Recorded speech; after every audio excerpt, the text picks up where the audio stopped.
अनंत श्रेणी यानी infinite series के लेक्चर में एक बार फिर से आपका स्वागत है। लास्ट लेक्चर में हमने प्रथम तुलना परीक्षण यानी फर्स्ट कंपैरिजन टेस्ट देखा था। आज हम एक विशेष प्रकार की श्रेणी जिसे हाइपर हार्मोनिक श्रेणी कहते हैं उसके कन्वर्जेंस की बात करेंगे कि वो कब कन्वर्जेंट होगी और कब डाइवर्जेंट होगी। तो हाइपर हार्मोनिक सीरीज क्या होती है? एक श्रेणी समेसन 1/n की पावर p रूप की श्रेणी हाइपर हार्मोनिक सीरीज कहलाती है। यानी 1/n की पावर p टाइप की जो सीरीज होगी हमारी वो हाइपर हार्मोनिक श्रेणी कहलाती है। इसका विस्तार इस तरह से होता है 1/1 की पावर p प्लस 1/2 की पावर p प्लस 1/3 की पावर p और इसकी nवीं टर्म होती है 1/n की पावर p। इस तरह से इसमें टर्म्स होती हैं। इस सीरीज को हम देखेंगे, ये बहुत इंपॉर्टेंट सीरीज है, आगे क्वेश्चंस में बहुत यूज होगा इसका। ये सीरीज कन्वर्जेंट होती है, अभिसारी होगी यदि p ग्रेटर देन हो 1 से, यानी p का मान 1 से बड़ा हो तो ये सीरीज कन्वर्जेंट होगी, जबकि ये अपसारी होगी यदि p लेस देन और इक्वल्स टू हो 1 से, यानी यह सीरीज डाइवर्जेंट होती है यदि p का मान 1 से छोटा या 1 के बराबर हो तो ये सीरीज डाइवर्जेंट होती है, अपसारी होती है।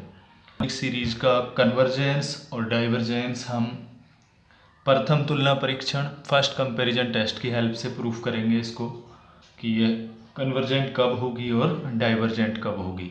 साथ ही साथ इसमें ज्योमेट्रिक सीरीज का कन्वर्जेंस भी यूज होगा, इसलिए हमें लेक्चर नंबर 3 भी देखा हुआ होना चाहिए हमारे द्वारा। तो हम इसका प्रूफ देखते हैं।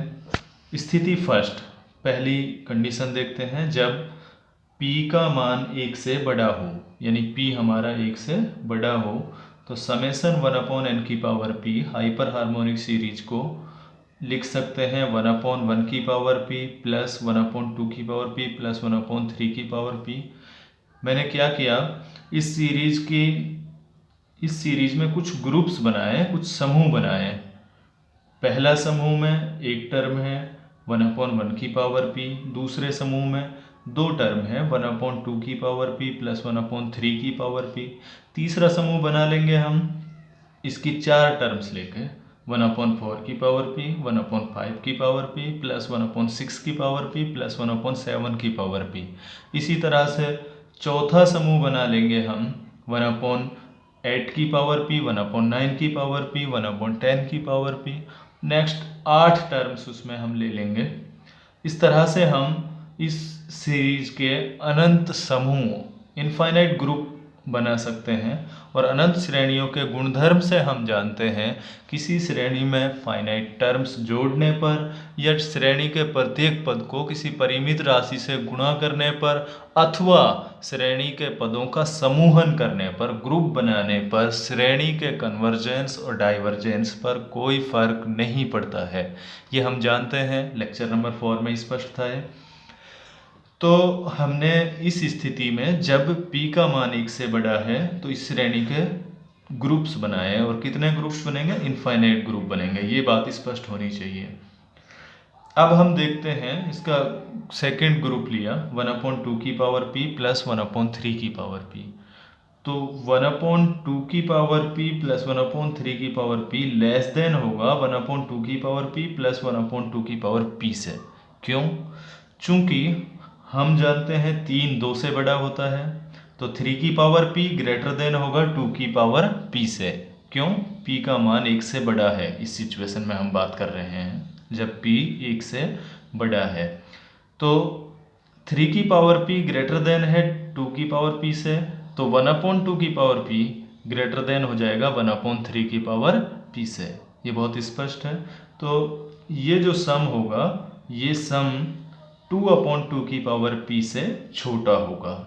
इसी तरह से तीसरे समूह को देखते हैं 1/4 की पावर p प्लस 1/5 की पावर p प्लस 1/6 की पावर p प्लस 1/7 की पावर p लेस देन होगा 1/4 की पावर p प्लस 1/4 की पावर p। कितनी बार? 4 बार।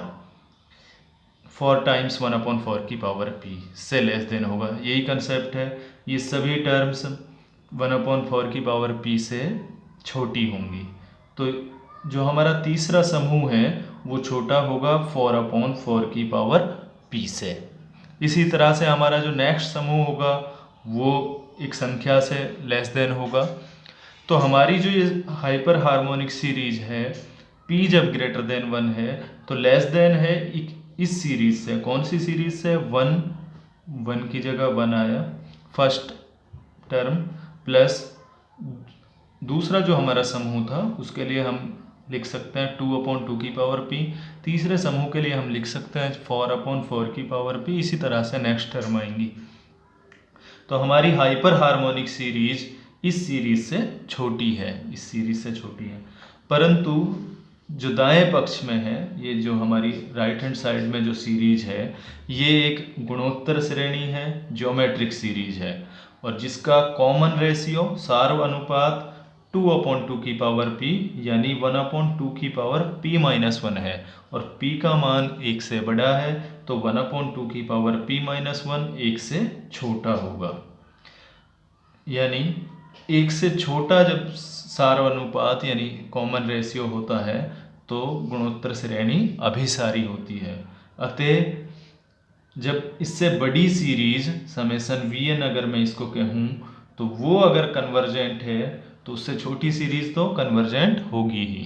तो जब p का मान 1 से बड़ा है, प्रथम तुलना परीक्षण से p का मान जब 1 से बड़ा है तो हाइपर हार्मोनिक सीरीज कन्वर्जेंट है। स्थिति सेकंड, जब p बराबर 1 हो, इस स्थिति में देखेंगे कि हमारी हाइपर हार्मोनिक सीरीज डाइवर्जेंट होगी, अपसारी होगी।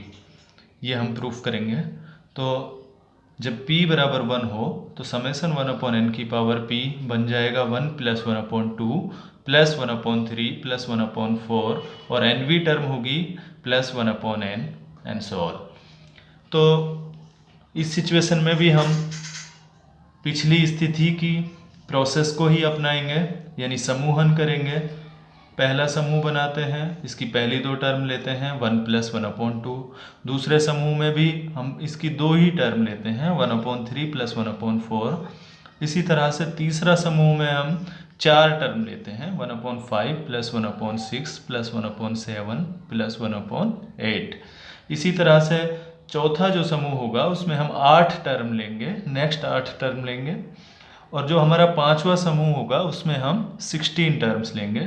तो इस तरह से हम इस सीरीज के लिए अनंत ग्रुप, अनंत समूह प्राप्त करेंगे, इनफाइनाइट ग्रुप प्राप्त करेंगे। अब हम इन ग्रुप्स को देखेंगे कि 1 + 1/2 यानी फर्स्ट ग्रुप ग्रेटर देन है 1/2 से। ये बहुत स्पष्ट है, 3/2 बड़ा होता है 1/2 से। इसी तरह से 1/3 + 1/4 ग्रेटर देन होगा 1/4 + 1/4 से, चूंकि हम जानते हैं 1/3 बड़ा होता है 1/4 से। तो हमारा जो दूसरा समूह है, दूसरा समूह ग्रेटर देन होगा 2/4 से। इसी तरह से हमारा तीसरा समूह 1/5 + 1/6 + 1/7 + 1/8 ग्रेटर देन होगा 4 टाइम्स 1/8 से, यानी हमारा तीसरा समूह ग्रेटर देन होगा 1/2 से। इसी तरह से हमारा चौथा समूह ग्रेटर देन होगा 1/2 से, पांचवा समूह भी हमारा ग्रेटर देन होगा 1/2 से। हमारे सभी समूह 1/2 से ग्रेटर देन होंगे, बड़े होंगे।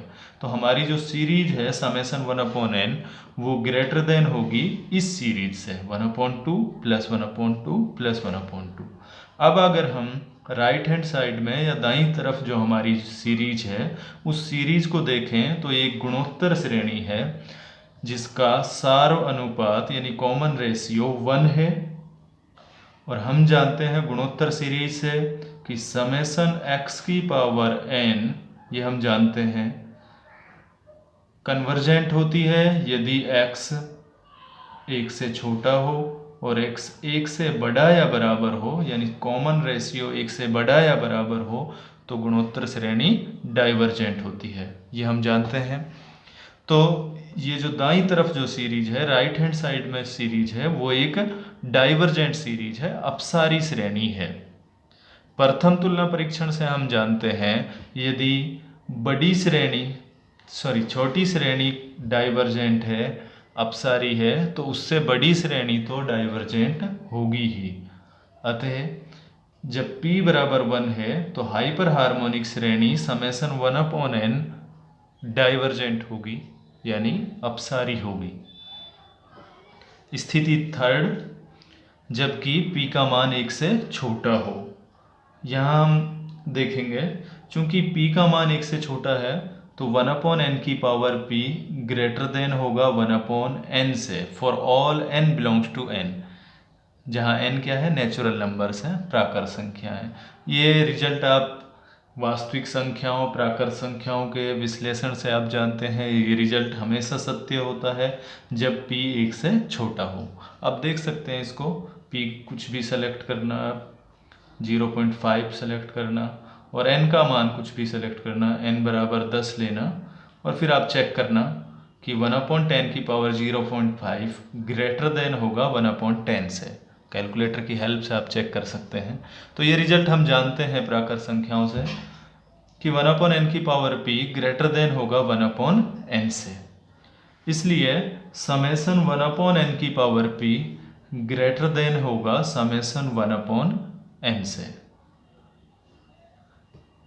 तो जो राइट हैंड साइड में जो सीरीज है वो एक हाइपर हार्मोनिक सीरीज है जब p बराबर 1 हो, और ये हम पिछले केस में, पिछली स्थिति में हम देख चुके हैं। स्थिति सेकंड में ये सीरीज, राइट हैंड साइड की सीरीज, दाईं तरफ की सीरीज डाइवर्जेंट सीरीज है, अपसारी श्रेणी है। और इससे बड़ी श्रेणी जब p लेस देन 1 है तो ये इससे बड़ी श्रेणी भी क्या होगी, अपसारी होगी। प्रथम तुलना परीक्षण क्या कहता है कि अगर कोई सीरीज अपसारी है तो उससे बड़ी श्रेणी भी अपसारी होगी। स्पष्ट है? तो hyper harmonic series summation 1/n की पावर p कन्वर्जेंट होती है यदि p 1 से बड़ा हो, और यह डाइवर्जेंट होती है, अपसारी होती है, यदि p का मान 1 से छोटा या 1 के बराबर हो। ये बहुत यूजफुल सीरीज है, ये आपको नेक्स्ट क्वेश्चंस में बहुत बार यूज आएगी, तो इसलिए आप इसको याद रखेंगे, इसका रिजल्ट। अब हम द्वितीय तुलना परीक्षण, सेकंड कंपैरिजन टेस्ट देखते हैं। यदि समेसन un तथा समेसन vn दो धनात्मक पदों की श्रेणियां हैं, तथा यदि limit n tends to infinity un/vn बराबर l हो, जहां l 0 नहीं हो, अशून्य हो, और l के साथ एक और कंडीशन होनी चाहिए, l एक परिमित संख्या हो, फाइनाइट क्वांटिटी हो, तो दोनों श्रेणियां या तो अभिसारी होंगी या अपसारी। ये हमारा सेकंड कंपैरिजन टेस्ट है कि अगर हमारे पास दो सीरीज हों, समेसन un और समेसन vn, और उनका ratio limit n tends to infinity un/vn एक फाइनाइट लिमिट हो, नॉन जीरो फाइनाइट लिमिट हो, अशून्य परिमित संख्या हो, तो दोनों श्रेणियां या तो अभिसारी होंगी या दोनों अपसारी होंगी, यानी दोनों का व्यवहार एक जैसा होगा। द्वितीय तुलना परीक्षण का प्रूफ हम नहीं करेंगे क्योंकि इसमें सीक्वेंस की कई थ्योरम्स यूज होंगी। कॉची सीक्वेंस, अगर किसी ने कॉची सीक्वेंस पढ़ा है और सीक्वेंस का कन्वर्जेंस पढ़ा है तो बहुत आसान सा प्रूफ है, आप देख सकते हैं। लेकिन जो बच्चे कैलकुलस में हैं, आर कॉलेज के सेमेस्टर के हिसाब से सीक्वेंस फर्स्ट ईयर में नहीं होता है, कैलकुलस में हमारे सिलेबस में नहीं है, तो हम इसका प्रूफ नहीं देखेंगे, लेकिन इस पर बेस्ड बहुत सारे क्वेश्चंस करेंगे। इसलिए हमें द्वितीय तुलना परीक्षण याद रखना है। साथ ही साथ हमें हाइपर हार्मोनिक सीरीज का कन्वर्जेंस भी याद रखना है कि किन सिचुएशंस में हाइपर हार्मोनिक सीरीज कन्वर्जेंट होती है, कब डाइवर्जेंट होती है। क्योंकि हम जो समेसन vn यानी सहायक सीरीज हम जो कंसिडर करेंगे या लेंगे वो हम हाइपर हार्मोनिक सीरीज से अक्सर लेंगे।